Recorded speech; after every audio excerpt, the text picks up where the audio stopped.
आंबेडकरांचं नाव घेऊन मी ते सांगतो, मी माफ केलाय. हा माझा वारसा आहे. तुम्ही मला मारायला आला, महात्मा फुलेंना मारायला आले होते रामोशी, तुम्हाला माहिती आहे. त्यांनी त्यांचं मनपरिवर्तन केलं आणि ते शेवट त्यांचं काम करायला लागलं. मला जर ही संधी मिळाली ना तर या भाजपवाल्यांचं पण परिवर्तन करून टाकेल. तो माझा मार्ग आहे. असं काय करता? हा 7वा 8वा हल्ला आहे. म्हणजे माझ्या मनात ही तुम्ही अंधश्रद्धा म्हणा, श्रद्धा म्हणा, काय म्हणा, 1979 साली माझ्यावर पहिला हल्ला झाला, नितीनला माहिती आहे. तेव्हाही माझ्या गाडीची मागचीच काच फोडली होती. मागच्या चाकीचं काय, मागच्या काचेचं काय आकर्षण आहे मला कळत. मागून हल्ला, मागून बेकड लोकांचा हल्ला. 7 हल्ले झाले, 7 हल्ले. 6 हल्ल्यातून मी वाचलो. आज 7व्या हल्ल्यातून सुद्धा असे वाचलो. मी जेव्हा हल्ला होत होता तेव्हा या दोघांना काय सांगत होतो विचारा. टेन्शन आलं होतं सगळ्यांना. समोरून माणसं गाडीवर उड्या मारतायत, लाठ्यानी मारतायत, काठ्या मारतायत, पोलीस मध्ये पडतायत, पोलिसांना ऐकत नाहीये. कुठच्याही क्षणी आम्ही आज मरू शकत होतो. मी तुम्हाला सांगतो, मरण डोळ्यासमोर होतं अगदी. त्या वैभवमुळे आपण वाचलेलो आहे. वैभव ड्रायव्हर जो आहे ना, त्याने जी गाडी मारली, प्रशांत दादा इथे बसलेले आहेत, त्यांचा एक मोठा गट तिथे उभा होता सिग्नल जवळ. त्यांनी भाजपवाल्यांना थेट अंगावर घेतलं. त्यांची आणि भाजपवाल्यांचा संघर्ष झाला.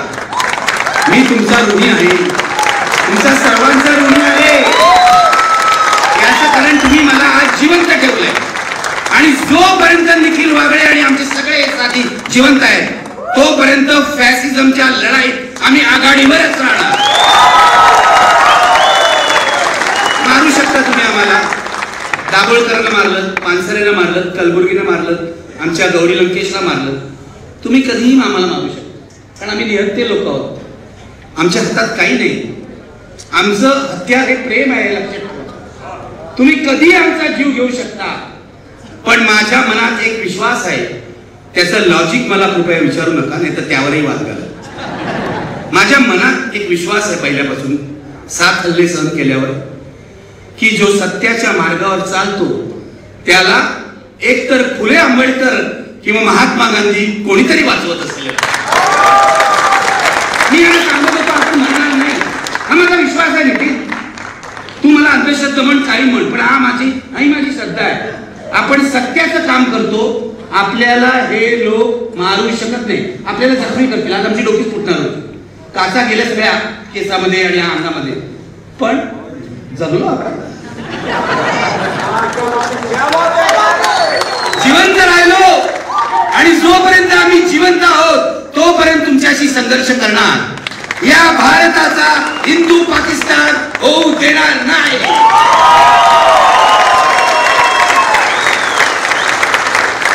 लक्षात घ्या मित्र, साधी लढाई नाही. मी सांगायला इथे उभा आहे. ही फॅसिझम विरोधातली लढाई आहे. आपण काँग्रेसशी संघर्ष केला असेल, पत्रकार म्हणून तर मी सगळ्यांच्या बद्दल बोललोय. दादा इथे बसलेले आहेत, दादांना माहिती आहे. तरी सुद्धा आमची प्रेम आहे, मैत्री आहे. हे लोक काँग्रेसवाल्यांना किती टीका केली तरी ते कधी खून करत नव्हते. आमचा राष्ट्रवादी सुद्धा पवार साहेबांनी किती टीका केली आहे. पवार साहेबांनी एवढी टीका केली आहे, पण पवार साहेबांसारखा सुसंस्कृत नेता उभ्या महाराष्ट्रात,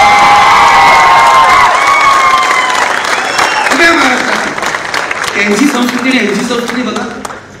आज त्यांनी धमकी दिली आहे निखिल वागळेला जिवंतपणी मुंबईत जाऊ देणार नाही. मारून टाका, तुमचा प्रश्न सुटेल. प्रश्न सुटेल तुमचा कायमचा. मारून टाका. मला पण कंटाळा आला. 66 वर्ष चालू आहे. कधीपासून मारताय तुम्ही मला? 19 सालपासून. तरी तो कोण तरी मला, आमचे फुले, आमचे आंबेडकर जिवंत ठेवतातच आहे. पण मारून टाका यार एकदाच. आणि एक निखिल वागळे मेला तर हजारो निखिल वागळे तयार होतील आणि या फॅसिझमचा मुकाबला करतील. हा हिटलरचा फॅसिझम आहे, लक्षात घ्या. ही साधी सुधी लढाई नाही, ही निवडणुकीची लढाई नाही. आम्ही कोणत्याच पक्षात नाही, पण पहिल्यांदा आयुष्यामध्ये गावागावात जाऊन आम्ही हे सांगतो आहोत की महाविकास आघाडीला विजयी करा. उद्या महाविकास आघाडी चुकली त्यांना जोडे मारू. आपलं कामच आहे ना, आपलं कामच आहे. पण हे भयंकर लोक आहेत, हे माफिया आहेत, हे गँगस्टर आहेत, हे फॅसिस्ट आहेत आणि यांचे 2 नेते आहेत. आज मला पोलिसांनी सांगितलंय, पोलिसांनी दिलं पत्र की तुम्ही आक्षेपाला बोलू नका. मी त्या इन्स्पेक्टरला विचारलं आक्षेपाला या शब्दाची व्याख्या सांगा, कारण मी असं म्हटलं नमस्कार तर तुम्ही म्हणाल आक्षेपार आहे, व्याख्या तर सांगा तुम्ही. आता त्या सिनियर इन्स्पेक्टरला मी सांगतो 4 तास आम्हाला डिटेन केलं, लक्षात घ्या, फसवून 4 तास डिटेन केलं असीमच्या घरी. माझं कसं होतं, मी स्वतःला शांत ठेवायचा प्रयत्नच करतो पण मधून मधून उसळी मारते अशी. मग 2 वेळा मी त्यांच्यावर तुटून पडलो की तुम्ही आम्हाला सोडत का नाही. ते शेवटी आमच्या लक्षात आलं 40 स्पेशल ब्रँचचे पोलीस होते, 40. मी म्हटलं चला आता बसा आपण निघायचं. 40 पोलिसांनी आमची गल्ली अडवली, 40 पोलिसांनी. आणि एसीपी होते, वरिष्ठ सगळे होते आणि आम्हाला दुपारपासून फसवत होते की तुम्ही तिथे गेलात तर भाजपवाले तुमच्यावर हल्ला करतील. मग मी त्यांना सांगितलं ठीक आहे, तुम्ही येणार नाही ना आमच्या बरोबर, आम्ही चाललो. म्हणून मी चालायला लागलो, हे आम्ही माझ्या बरोबर आले आणि मग पोलिसांच्या गाड्या मागवून आल्या. हल्ला होणार आहे त्यांना माहिती होतं, पुणे पोलिसांना हल्ला होणार आहे माहिती होतं, कारण त्यांनी आम्हाला आधीच सांगितलं होतं की हल्ला होण्याची शक्यता आहे. पण पोलिसांनी सिनेमातल्या पोलिसांप्रमाणेच भूमिका बजावली. बघितलं, अख्खं महाराष्ट्रातलं पोलीस दल हे बीजेपीने विकत घेतले. अख्खं पोलीस दल जे रश्मी शुक्लाला महासंचालक करतात त्या पोलीस दलाला काही नैतिकता राहत नाही. ही हे छोटे छोटे पोलीस आहेत ना, आपले सिनियर इन्स्पेक्टर, एसीपी, त्यांच्यावर माझं राहत नाही. बिचारे आपलेच असतात, बहुजन समाजातले असतात. वरतून दबाव येतो. मी म्हटलं हो आता फक्त 6-7 महिने राहिले, जेव्हा महाविकास आघाडी सत्तेत येईल तेव्हा तुम्ही पुन्हा टोपी बदलणार. 4 तास आम्हाला नजर गजेट ठेवलं होतं तर जरा पोलिसांची गंमतही केली ना. मग मला सिनियर इन्स्पेक्टर म्हणाले की तुम्ही आज प्रक्षोभक बोलायचं नाही. म्हटलं 66 वर्षाच्या आयुष्यामध्ये माझ्यावर प्रक्षोभक बोलण्याबद्दल एकही केस झालेली नाही. एकेकाळी 55 खटले होते माझ्यावर, 55. त्याच्यातले बहुसंख्य डिफेमेशनचे होते किंवा कंटेम्प्ट ऑफ कोर्टचे होते. पण प्रक्षोभक बोलला, दंगल भडकवली असे खटले झाले नाही. आज पुण्यामध्ये जो माझ्यावर गुन्हा दाखल झालेला आहे तो सुनील देवधर याच्या तक्रारीवरून, ती मी त्या दिवशी सांगितलं ही कशी गाढवासारखी तक्रार आहे, पण पुणे पोलिसांनी त्याच्यातलं अॅट्रॉसिटीचं कलम काढून टाकलं. कारण ब्राह्मण माणूस माझ्यावर अॅट्रॉसिटीचं कलम लावतोय, आदिवासी. कमाल आहे, कमाल, बुद्धीची कमाल. आज त्यांना थोडी लाज वाटली असावी म्हणून त्यांनी ते कलम काढून टाकलं आणि आज FIR आम्हाला दिला. आता सोमवारी, आता बघा मी बहुतेक पुणेकरच होणार या सगळ्या, मला जायचंय परत घरी, तर हे म्हणतात सोमवारी आज चौकशी लावूया. हा आमचा असीम आहे वकील, आम्ही शांत लोकांनी तिकडे जाणार. असीम मला सांगतो सर शांत राहा, पोलिसाला काय म्हणतो. त्याचं पण बरोबर आहे, तो वकील आहे. पण पुणे पोलीस आजच्या हल्ल्याला कोण जबाबदार असेल तर पुणे पोलीस आहेत असा माझा स्पष्ट आरोप आहे. त्यांना माहिती होतं तरी भाजपवाल्यांना त्यांनी स्कोप दिला.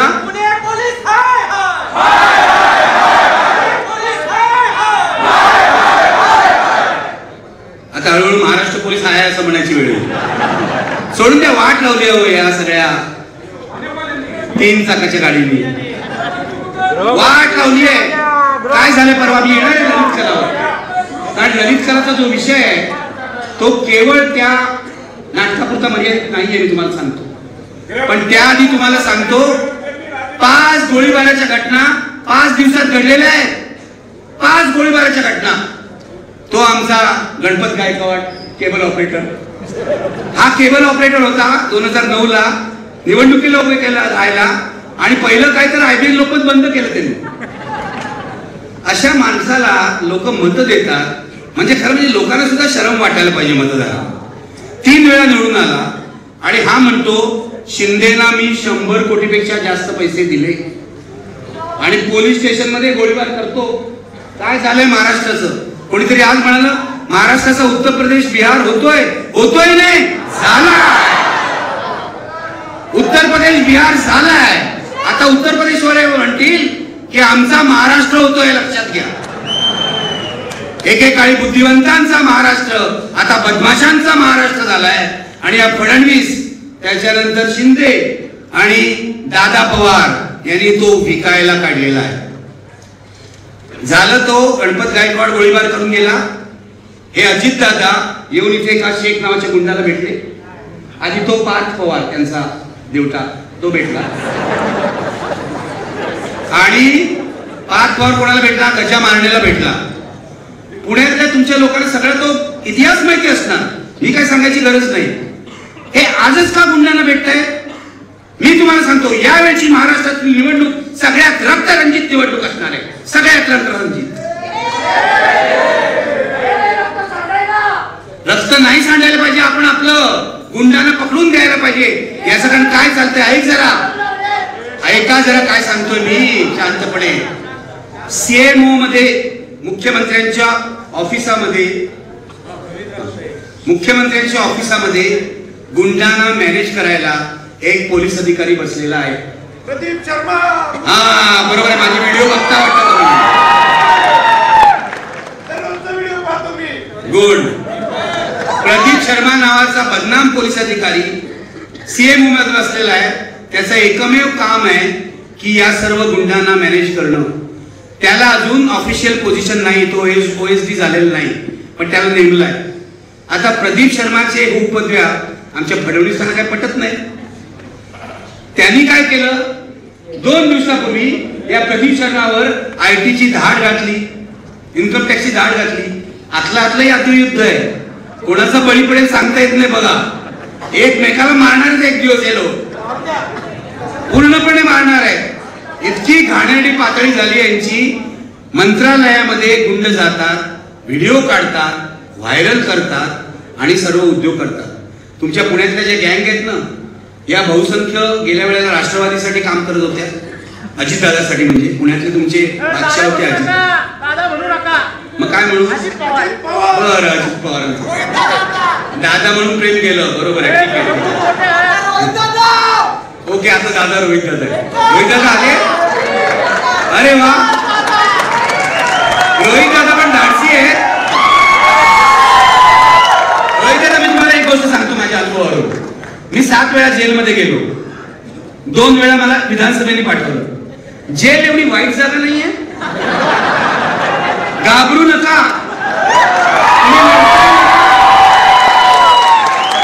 ज्याचे हात स्वच्छ आहे तो तुरुंगात जायला घाबरणार नाही. तुरुंग ही आत्मपरीक्षणाची जागा आहे, लक्षात घ्या. एकांतामध्ये आपला चेहरा आपल्याला दिसतो, एकांतामध्ये. त्यामुळे याच्यात जाणं, तुरुंगात जाणं, घालतील कोणाकोणा तुरुंगात, कदाचित आणखीन काही लोकांना घालतील तुरुंगात. घाबरतात लोक तुरुंगात जायला. मी बरोबर सिग्नलच्या सभेतही सांगितलं की तुम्ही का घाबरता एवढे तुरुंगात जायला? सर्वांनी एकदा जाऊन यायला पाहिजे. याच्याकडे गांधीजी म्हणायचे की तुरुंग ही शाळा आहे, हे लक्षात घ्या. तिथे माणसं कळतात. गुन्हेगार मुळातून कसा गुन्हेगार नसतो हे कळतं. मला 2 वेळा यांनी तुरुंगात पाठवलं. मी ऋणी आहे यांचा. पहिल्यांदा शरद पवारांच्या सरकारने, कारण माझ्या सोबत अंडा सेलमध्ये कोण होते माहितीये? बॉम्ब थेटरातले सगळे आरोपी, संजय दत्त आणि सगळेच.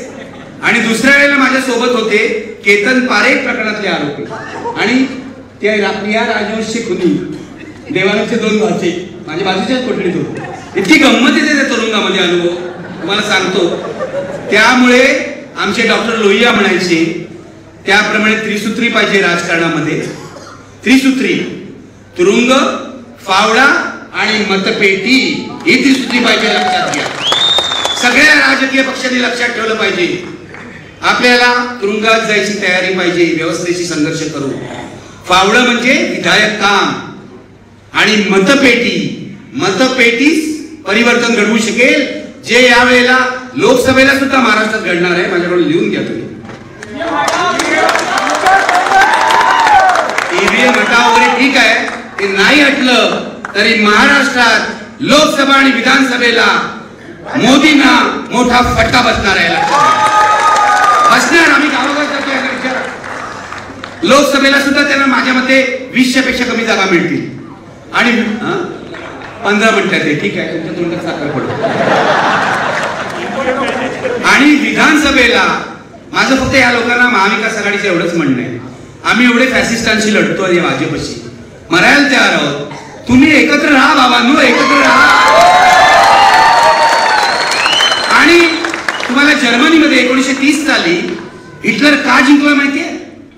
हिटलर विरोधी पक्षांचं बहुमत होतं, म्हणजे जास्त मतं त्यांच्याकडे होती, पण त्या पक्षांमध्ये ऐक्य नसल्यामुळे हिटलर जिंकलेला आहे, लक्षात घ्या. इथे मोदी त्याच कारणाने जिंकतायत की मोदी विरोधी मतांमध्ये एकजूट नाहीये, लक्षात घ्या. आपल्याला फॅसिझमशी लढायचंय. परवाचा जो ललित कला केंद्राचा प्रसंग आहे तो केवळ ललित कला केंद्रापुरता बघू नका. तो आपल्या शिक्षणावर या फॅसिस्टांनी केलेला हल्ला आहे. आणि मला एक नवी माहिती मिळाली पुण्यातल्या जाणकारांकडून की हा हल्ला ललित कला केंद्रावर केला असला तरी मुख्य लक्ष याचं होतं ते तुमचे जे कुलगुरू आहेत ते. भारतीय जनता पक्षाच्या 2 गटातच भांडणं चालू आहे, कुलगुरू हा असायला पाहिजे की नसायला पाहिजे, आणि त्याला अडचणीत आणण्यासाठी हा हल्ला केलेला आहे. आणि ते तुमचे चतुर्शृंगी ना, त्याचे पोलीस काय म्हणतात? पहिला जो हल्ला झाला त्या मुलानं मारलं, त्याचा FIR आजपर्यंत नोंदवलेला नाही. दुसऱ्या दिवशी जाऊन यांनी काळं फासलं, काय केलं, त्याचा FIR नोंदवलेला आहे. रमा सरोदीने ते केलंय. मुद्दा असा आहे की रामाने काय केलं, सीतेने काय केलं, हा मुद्दाच नाहीये, हे निमित्त आहे. कारण यांना इतिहास जर कळत असेल तर इथे वस्त्रहरण झालेलं आहे, इथे यदाकदाचित झालेलं आहे, इथे इतकी नाटकं झालेली, आपल्या लोकनाट्याची परंपरा आहे. या सगळ्या लोकनाट्याच्या परंपरेमध्ये देवांची गंमत केलेली आहे. गवळणींचा आणि कृष्णाचा संवाद काय आहे? त्यांच्या भावना दुखवतात. यांच्या भावना कधी दुखवत नाही माहितीये? मोदी मोठे दाखवतात आणि बालरामाला घेऊन जात आहेत, मग यांच्या भावना दुखवत नाही. म्हणजे मोदींपेक्षा राम छोटा केलेला आहे तेव्हा यांच्या भावना दुखवत नाही. इतके ढोंगी लोक आहेत. हे रामाचे अनुयायी नाहीत, अंधभक्त आहेत. यांच्या मनात राम नाही, केवळ नथुराम आहे, लक्षात घ्या, केवळ नथुराम आहे. आणि मी तुम्हाला सांगतो, ललित कला केंद्राचा जो हल्ला आहे, आता खूप त्याच्यावर छापून आले, मला बरं वाटतं. पहिल्या दिवशी मी अस्वस्थ होतो, नितीननी सांगितलं ललित कला केंद्राने किती मोलाचं काम केलेलं आहे. आज ही जी सभा आहे निर्भय बनूची, ती यासाठी आहे की असे जर तुम्ही ललित कला केंद्र किंवा कुठच्याही शैक्षणिक संस्थेवर महाराष्ट्रात फॅसिस्टांनी हल्ले केले तर निर्भय बनू त्यांच्या विरोधात उभं राहील आणि त्या संस्थेला संरक्षण देईल. त्या संस्थेला. माझ्या तर मनात हा विचार आहे, म्हणजे मी अहिंसावादी आहे, लक्षात घ्या, पूर्ण अहिंसावादी. मी माझ्या पोराला कधी मारलेलं नाही, लक्षात घ्या. म्हणजे माझं ट्रेनिंगच असं आहे. पण मला असं वाटतं या फॅसिस्टांचे हल्ले रोखायला आता एक भगतसिंग ब्रिगेड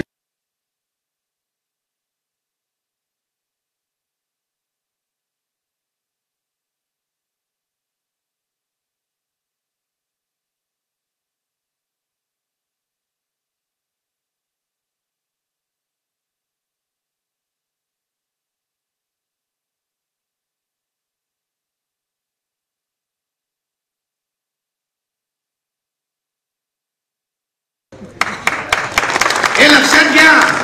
तुमचं हे अथांग प्रेम आहे इतक्या वर्षांचं, म्हणूनच आम्ही सगळे जिवंत आहोत आज. या प्रेमानेच आम्हाला वाचवलेलं आहे, लक्षात घ्या. सत्याचा मार्ग आणि तुमच्यासारख्या लोकांचं प्रेम. म्हणून मला कायम खात्री वाटते, हे मोदी बिदी ठीक आहे, मोदी शाह हे जे 2 गुन्हेगारी प्रवृत्तीचे लोक या देशात बसलेले आहेत, मला सांगितलं मोदी आणि शाहवर बोलणं, पण मी काय खोटं बोलतोय? मोदी आणि शाह गुन्हेगारी प्रवृत्तीचे आहेत की नाही? जाऊन बघा. माझ्यावर सुनील देवरांनी खटला भरला, तो कशासाठी? मी एक ट्विट केलं. मी मोदींविरुद्ध इतकं बोलतो व्हिडिओमध्ये, ते ऐकत नाही. मी एक साधं ट्विट केलं. मी असं म्हटलं, अडवाणींना मिळालेलं भारतरत्न हा एका दंगलखोरांनी दुसऱ्या दंगलखोराला दिलेली शाबासकी आहे.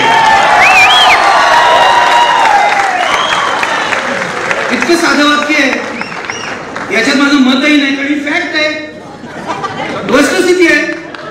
अडवाणींच्या यात्रेनंतर मोदींनी दंगली घडवल्या, दंगलीत त्यांचा हात होता, न्यायालयात काय झालं आणि न्यायालयात कसं फिरवलं गेलं सगळं हा मुद्दा वेगळा. त्या बिल्किस बानोचं काय करतायत बघा, लाज वाटत नाही. म्हणून यांना आपल्याला मारून टाकायचं आहे, म्हणून यांना असीम सरोदेला मारायचं आहे, कारण असीम सरोदे त्या बिल्किस बानो सारख्या अन्यायग्रस्तांच्या बाजूने उभा राहतो, म्हणून त्यांना आपल्याला मारून टाकायचं. हे लक्षात घ्या, हे तुम्ही लक्षात घ्या. हा फॅसिझम आहे. मला माझे काही मित्र आज सांगत होते की तुम्हाला UAPA लावतो, म्हणलं माझी तयारी आहे, लावा. आता एवढ्या आता आनंद तेलतुंबडे सारख्या संत माणसाला तुम्ही UAPA लावला तर मला लावलं तर काय नाही, मी घरात बसायची 5 वर्ष जेलमध्ये जाऊन बसेल, फायनली सुटीनच. कारण UAPA लावण्यासाठी आहे काय, मी काय दहशतवादी आहे? पुन्हा पोलिसांनी आम्ही दहशतवादी असल्यासारखी आम्हाला वागणूक दिलेली आहे. त्यांचं काम होतं, भाजपने जेव्हा तक्रार केली त्या तक्रारीमध्ये असं लिहिलंय, पोलिसांनी परमिशन दिली तर आम्ही ही सभा उधळून लावू. दाखवा, बघा हे लोक. आज आपण यांचं आव्हान स्वीकारलं, गाडी फोडली गेली आमच्या ड्रायव्हरची, पण आपण यशस्वी झालो, आपण जिंकलो. आजच्या घडीला आपण जिंकलो, गाडी फोडली. मला तर वाटत डोकं फुटेल, रक्तबंबाळ हो, पण एवढं काहीच झालं नाही. वाचलो आम्ही. फुले आंबेडकर जोपर्यंत आम्हाला शिवाजी महाराज, शाहू, फुले, आंबेडकर आणि सर्व संतांचा आशीर्वाद आहे तोपर्यंत तुम्ही आम्हाला खतम करू शकत नाही. विश्वासच बाळगा. आणि मला असं वाटतं की खूप म्हणजे निर्भय मनोच्या सभेचं आजचं वैशिष्ट्य असं आहे, यांना मी सांगेन, या महिलांना, मुली म्हणतो, तुम्हाला महिला म्हणणं म्हणजे रात्री होतो, या मुलींना मी सांगेन, पहिल्यांदा निर्भय मनोच्या सभेमध्ये महिलांची संख्या आहे. आणि माझं असं आव्हान आहे, माझ्या पत्रकारितेमध्ये सुद्धा आग्रह होता, 50% मुली पाहिजे. तुम्ही 33-32% द्या, मी 50% म्हणतो. याचा कारण तोच बॅलन्स आहे समाजामध्ये असला पाहिजे. तुम्ही सगळे निर्भय मनोमध्ये या. महिलांनी याचं नेतृत्व करावं, तरुणांनी याचं नेतृत्व करावं असं माझं मत आहे. तुम्ही हातात घ्या.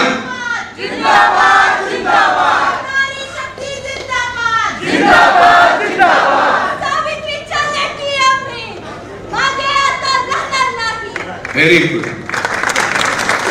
मुद्दा असा आहे की जे ललित कलामध्ये घडलं त्याची पहिली तुम्ही लक्षात घ्या. राम काय बोलला, सीता काय सिगरेट ओढलं वगैरे हे खरं नाही, हे निमित्त आहे. ललित कलामध्ये नाही, पण यदा कदाचित जे नाटक होतं नवी मुंबईला विष्णुदास भावे सभागृहामध्ये सनातननी बॉम्ब फोडला होता. बॉम्ब. ललित कलावर हल्ला करणारी प्रवृत्ती आणि ही प्रवृत्ती एकच आहे. ललित कलावर हल्ला करणारी प्रवृत्ती आणि दाभोळकर, पानसरे, कलबुर्गी, गौरी लंकेश यांचा खून करणारी फॅसिस्ट प्रवृत्ती एकच आहे, लक्षात घ्या. तालिबानी प्रवृत्ती बरोबर आहे. लोया प्रकरण सगळ्यावर नाही बोलू शकत आपण, जग छोटं आहे. वेगळं भाषण ठेवा आणि 10,000 लोकांची सभा घ्या, मी येईन. आज नाही बोलणार, लोयावर बोलणार.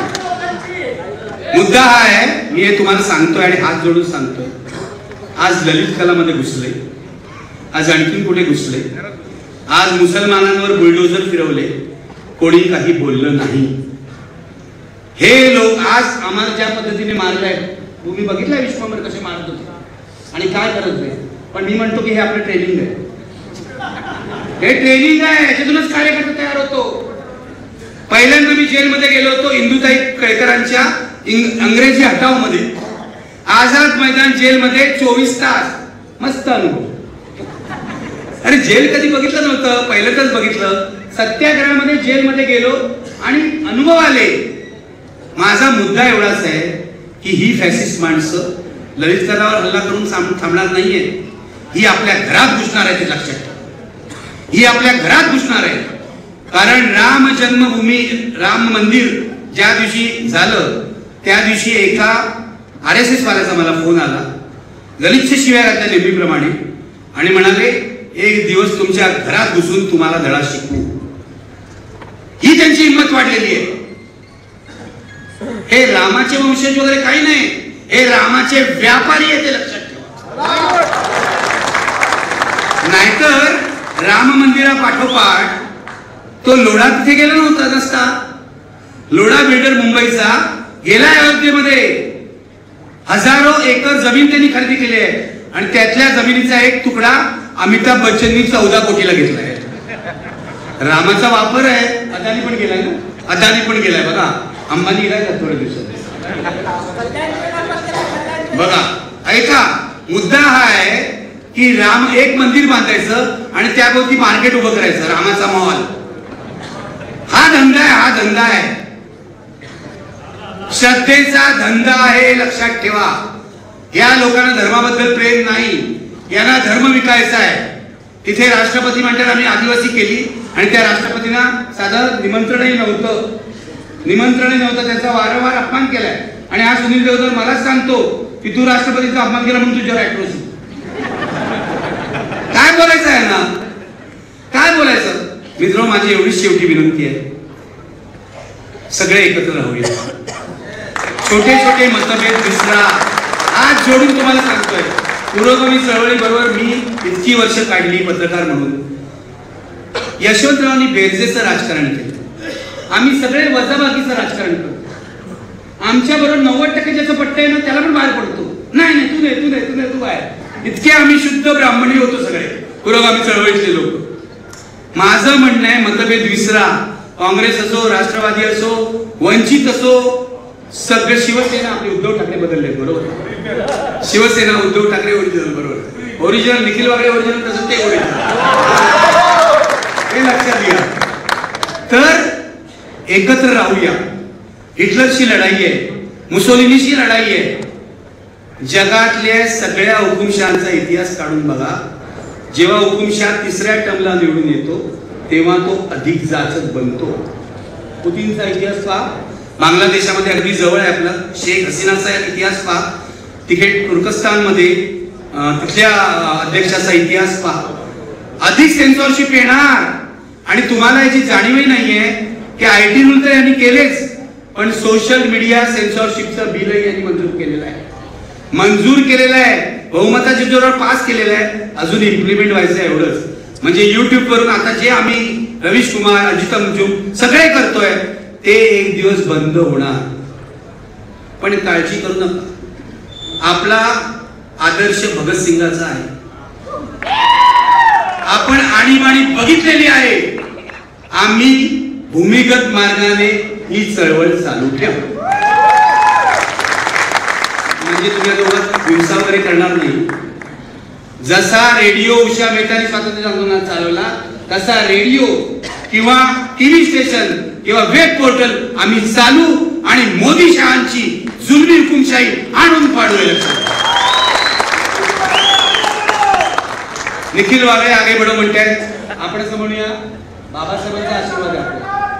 आपण शेवटी भाषणाच्या शेवटी एकच घोषणा देतो, जय भीम. तुम्ही म्हणा, कारण जय भीम ही सार्वत्रिक घोषणा आहे. ही फक्त दलितांची घोषणा नाही. या बाबासाहेबांनी सर्व जाती धर्मांना प्रकाश दाखवलेला आहे आणि हे संविधान आपल्याला दिलेलं आहे. जास्त काय बोलणार नाही. खरं म्हणजे मला वाटतं ते आल्यानंतर मी थकतोय, पण इथलं सगळं मोठे काय होत आहे. अच्छा, ठराव करायचा. मला वाटलं काय चहा असं केलं तर चहाची वेळ कळून गेलेलं. तर शेवटी फक्त एवढंच सांगतो, फुले आंबेडकर आपल्या पाठीशी आहेत, सावित्रीबाई आपल्या पाठीशी आहे. या महाराष्ट्राची परंपरा पुरोगामी आहे. तो प्रतिगाम्यांच्या हाती जाऊ द्यायचा नाही.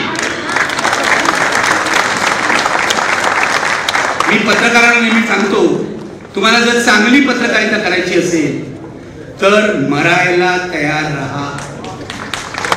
मी तुम्हाला कार्यकर्त्यांनाही सांगतो की तुम्हाला जर खरं राजकारण, जनतेचं राजकारण करायचं असेल तर बेलो तरी बेहत्तर ही भावना मनात बाळगा, तर काहीतरी परिवर्तन घडेल.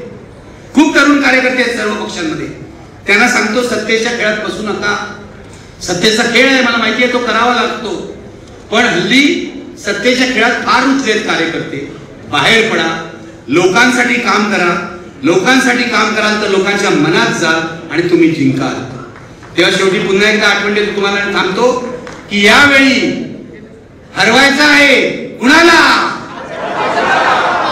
मोदी शहाला आणि महाराष्ट्रामध्ये महायुतीला म्हणा. कुणाला हरवणार? कुणाला हरवणार? हे लक्षात ठेवा, हे लक्षात ठेवा, हे लक्षात ठेवा. आणि मतदान करताना त्या ईव्हीएमचं काय होईल मला माहित नाही. ईव्हीएम बदलायला पाहिजे वगैरे सगळं बरोबर आहे, मला हे मान्य आहे. इंडिया आघाडीने तसा ठरावही केला होता की त्याच्यावर काहीतरी तुम्ही पेपर ट्रेल वगैरे द्या. ते इलेक्शन कमिशनने मान्य केलेलं नाही आणि इलेक्शन कमिशन मोदी शहाला विकलंय, पूर्ण विकलं गेलेलं आहे. नाहीतर शिवसेना आणि राष्ट्रवादी काँग्रेसचा असा निर्णय आलाच नसता. लेजिस्लेटिव्ह मेजॉरिटीच्या जोरावर कोणी पक्ष ठरवतो का? आजपर्यंत असं झालेलं नाही. असा निर्णय आलाच नसता. तेव्हा मित्र, खूप वेळ घेतला तुमचा, पण या किती हल्ले झाले तरी मागे हटू नका. नाही, बस झाला, आता मी पण दमलोय. बस झालं ना, एवढा मार खाल्ला आणि बोललो, त्याला डबल झालं ना. असं काय करताय? ऐका, मगाशी काय बोलले, ऐका मगाशी असित सरोदे काय बोलले, ही आमची एक छोटी सभा होती, ती भाजपवाल्यांनी मोठी केली. मी त्यांचा आभारी आहे.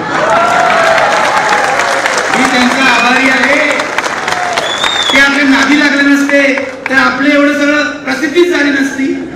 मी त्यांचा आभारी आहे. पण पुढची सभा जेव्हा तुम्ही लोक घ्याल, मला माहित नाही पुण्यातलं सगळ्यात मोठं मैदान कुठचं आहे. जे कुठचं असेल ते पुण्याच्या सगळ्यात मोठ्या मैदानामध्ये पुढची निर्भय मनोची सभा झाली पाहिजे आणि तुम्ही जबाबदारी घेतली पाहिजे. तेव्हा पुन्हा एकदा शेवटी म्हणतो, लढेंगे.